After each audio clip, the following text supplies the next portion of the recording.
Well, Australian Oscar nominee Guy Pearce has found himself in the middle of a public slanging match with a former co-star. Yeah, for more, we're joined by entertainment editor Peter Ford. Good morning, Pete. This has really escalated in the past couple of hours. What's happened? It's a pretty remarkable story, and I'll try and go through it with you all in a calm, clear way so we know what we're dealing with, and trying to be fair to everybody, as we are in these stories about allegations. So what we do know for a fact is about 28 years ago, a movie was being filmed called LA Confidential, and it starred Russell Crowe, it starred Guy Pearce, and it starred Kevin Spacey, and some other great actors as well. Now, at the time, Guy had really been catapulted from internationally being an unknown to having a lead role in this movie. It was quite an extraordinary jump for him to actually get the role, but he did. Now, what he is claiming, what Guy is claiming, that during the 5-month shooting of that movie, he was subjected to sexual harassment by Kevin Spacey.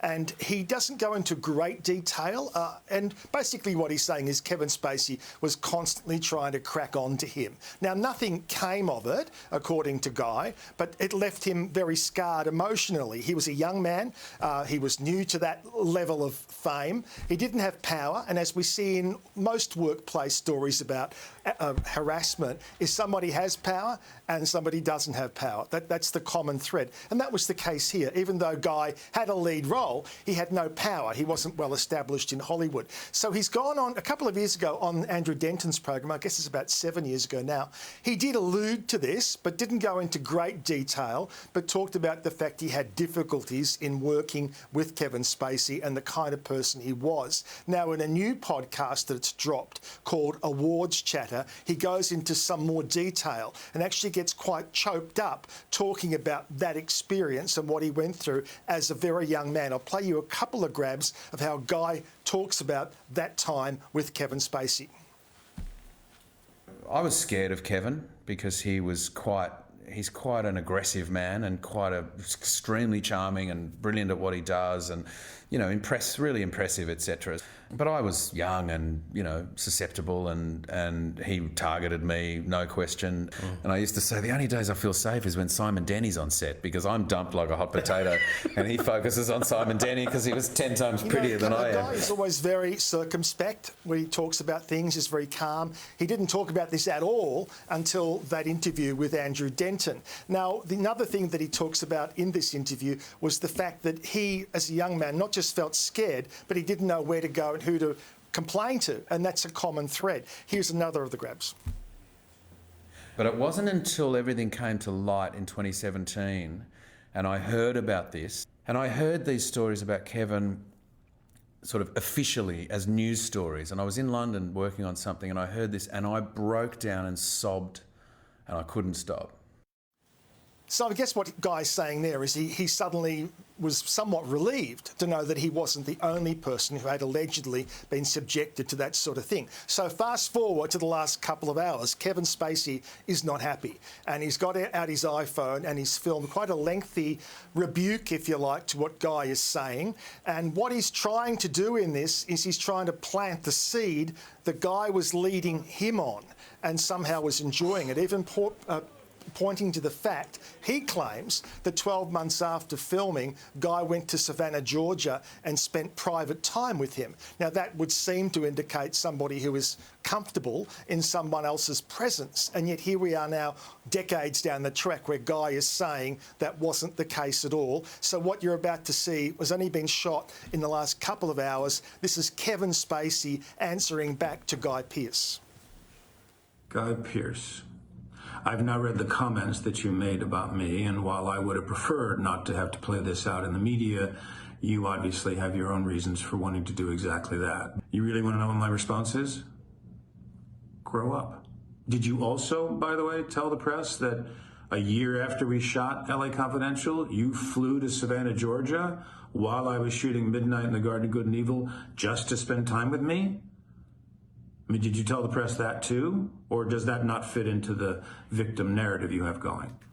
Now, interestingly, Guy Pearce in the podcast actually does say that he's confronted Kevin about this after the event a couple of times, but according to Kevin, that's never happened. So I would suspect that Guy's the kind of person who would want to just walk away now and say, I've said what I wanted to say. I'm not going to enter a slanging match. However, now that this seed has been planted about going to spend private time with him, the onus is really on Guy now to have to answer that back or give it context or deny it. OK. Let's move on, Pete. And the Duchess of Sussex has revealed details about a new partnership. What's Meghan up to right now? Yeah, things are changing here. So with just 2 weeks to go until her new TV show drops, she's dropped this bombshell announcement that American Riviera Orchard, which was going to be the name of her brand, if you like, the stuff she was going to sell, has changed. And it's now called As Ever, which came as quite big news to a fashion company in New York who are called As Ever. So that's obviously going to end up going somewhere. So that's the new name of the company. She's also revealed that Netflix are not just showing her show, they are actually a partner in her business now. So what we're going to see in this new show, I would suggest to you, is really going to be an advertorial program. Nothing wrong with that, but certainly this wasn't what we were expecting for Meghan to be dropping. So we've got the new name, we have Netflix as a partner, and also interestingly, we have Lilibet being used in the advertising. As after we were told that kids are off limits, suddenly, as part of the relaunch or the launch of this newly named company, Lilibet's part of that. So here is a little of Meghan Markle taking to Instagram with her big announcement. Last year, I had thought, you know what, American Riviera, that sounds like such a great name.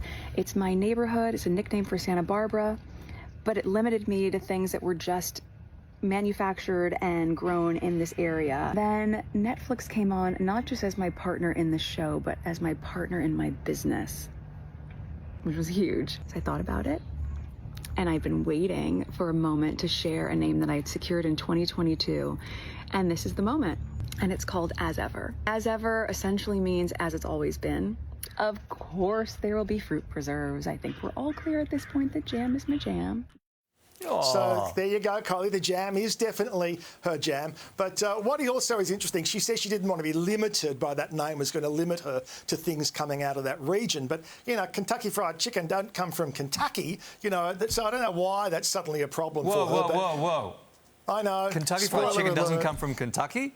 No, it doesn't. No, but another company called Riviera Orchard had taken her to court over the trademark name. So that, I don't know, might have had something to do with it.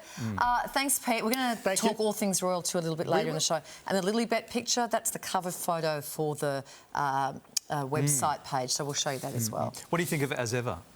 Oh, that's how she signs everything off. As Ever, Meghan. It's very close to our new brand starting up, As If. We're going to have that online for you very soon, by the way. Thanks, Pete.